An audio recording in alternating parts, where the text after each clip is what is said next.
Halo sobat, pada video kali ini kita akan membahas tentang asal mula bank di Indonesia. Sebelum ke video pembahasannya, silakan like and subscribe untuk mendukung channel ini dan aktifkan lonceng notifikasi untuk melihat video-video terbaru di channel ini. Halo sobat, tahukah kalian apa itu bank?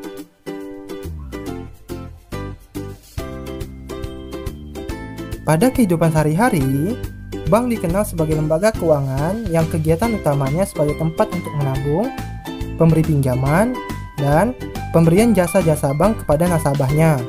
Pengertian bank menurut Undang-Undang Republik Indonesia Nomor 10 Tahun 1998 tentang perbankan, bank merupakan badan usaha yang menghimpun dana dari masyarakat dalam bentuk simpanan dan menyalurkannya kepada masyarakat dalam bentuk kredit dan bentuk-bentuk lainnya dalam rangka meningkatkan taraf hidup rakyat banyak. Perlu kita ketahui sobat, asal mula kegiatan perbankan terjadi pada zaman kerajaan tempo dulu di daratan Eropa, yaitu pada zaman Babilonia, kemudian dilanjutkan ke zaman Yunani kuno dan zaman Romawi. Pada saat itu, tugas utama bank hanya sebagai tempat tukar-menukar uang. Usaha perbankan ini berkembang sampai ke Asia Barat oleh para pedagang. Pada perkembangan perbankan di Asia, Afrika, dan Amerika dibawa oleh bangsa Eropa pada saat melakukan penjajahan ke negara jajahannya. Bank-bank yang sudah dikenal pada saat itu di benua Eropa ialah Bank Venesia pada tahun 1171, kemudian menyusul Bank of Genoa dan Bank of Barcelona pada tahun 1320. Sejarah perbankan di Indonesia tidak terlepas dari zaman penjajahan Hindia Belanda. Pada saat itu, terdapat beberapa bank yang memegang peran penting di Hindia Belanda. Bank-bank yang ada antara lain De Java CNV, De Postbank, Nationale Handelsbank, dan lain-lain. Kemudian, kita akan melihat bank milik pemerintah dan beberapa bank milik pemerintah Belanda yang dinasionalisasi oleh pemerintah, sehingga menjadi milik pemerintah sampai saat ini yang sering kalian dengar. Adapun bank-bank tersebut antara lain, yang pertama, Bank Sentral atau Bank Indonesia, yang kedua, Bank Rakyat Indonesia, yang ketiga, Bank Negara Indonesia, yang keempat, Bank Pembangunan Daerah, yang kelima, Bank Tabungan Negara, yang keenam, Bank Mandiri. Dalam praktik perbankan di Indonesia saat ini, terdapat beberapa jenis perbankan yang diatur dalam Undang-Undang Perbankan. Antara lain, yang pertama dilihat dari segi fungsinya. Menurut Undang-Undang Republik Indonesia Nomor 10 Tahun 1998, jenis perbankan terdiri dari bank umum dan bank perkreditan rakyat. Bank umum adalah bank yang melaksanakan kegiatan usaha secara konvensional atau berdasarkan prinsip syariah yang dalam kegiatannya memberikan lalu lintas pembayaran. Sedangkan bank perkreditan rakyat adalah bank yang melaksanakan kegiatan usaha secara konvensional atau berdasarkan prinsip syariah yang dalam kegiatannya tidak memberikan lalu lintas pembayaran. Yang kedua dilihat dari segi kepemilikannya.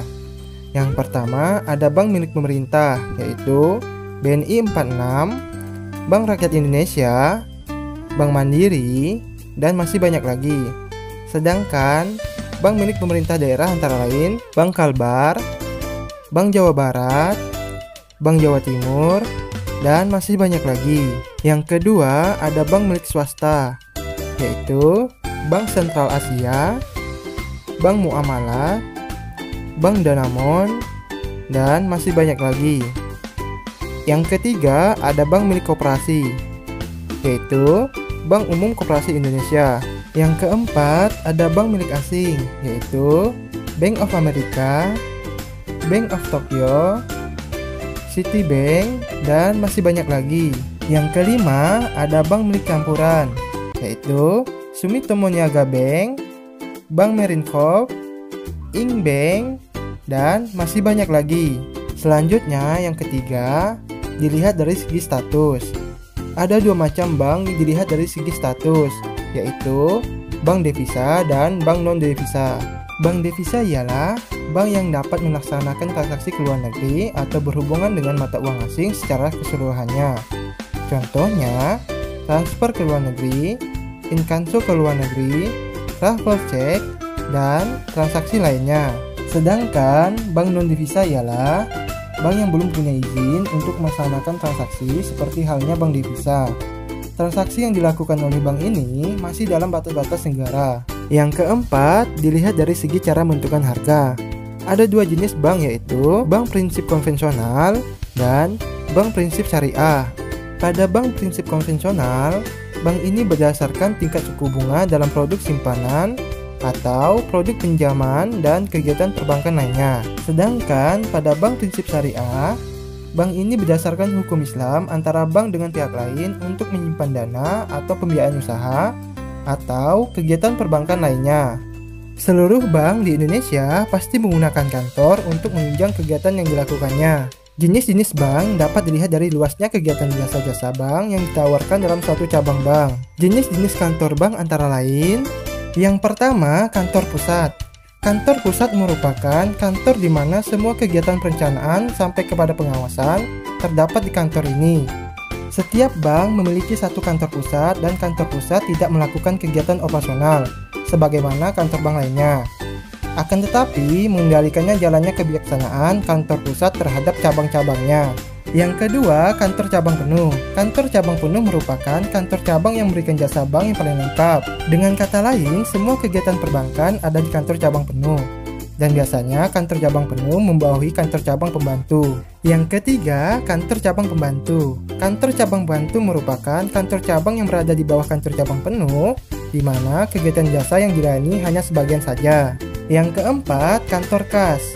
Kantor kas merupakan kantor bank yang paling kecil, di mana kegiatannya hanya meliputi teller atau kasir saja.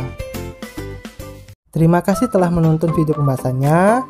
Jangan lupa like and subscribe untuk mendukung channel ini, serta aktifkan lonceng notifikasi untuk melihat video-video terbaru di channel ini.